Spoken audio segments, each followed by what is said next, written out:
And now with topic 2, we come to probably the most important topic in this course. Quite simply, mastering this topic is essential to doing well on the first exam, and quite frankly is essential to doing well in this course. It's what most people think of when they think of economics, demand and supply. And what does it do for us, right? So, people go through this motion of drawing each of the curves. And a lot of what this chapter is going to deal with is how we actually draw those curves.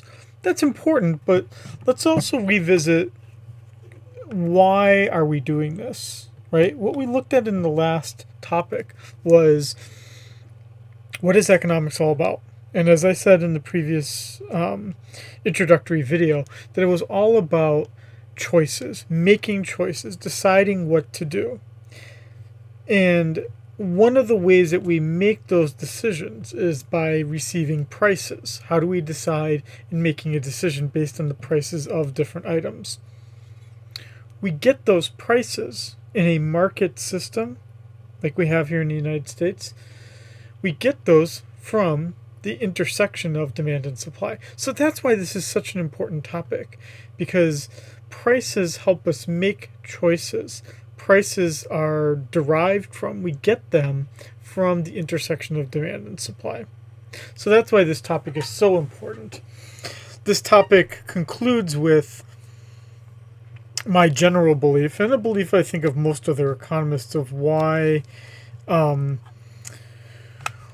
government generally shouldn't get involved in setting prices, or generally speaking, get involved in markets.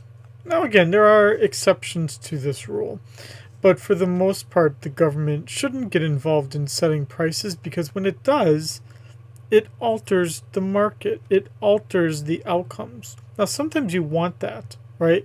Like, if people aren't buying enough smoke detectors, yet we know that smoke detectors save lives, then the government should definitely involve itself in that market and either subsidize them or give them away for free.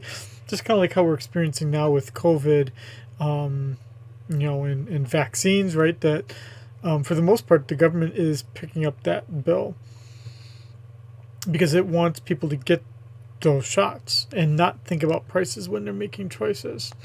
But for most other goods, we want the free market, meaning the free intersection of demand and supply, to give consumers and producers the price, and that consumers and firms then make a decision based on that. And so that's why this chapter is so important.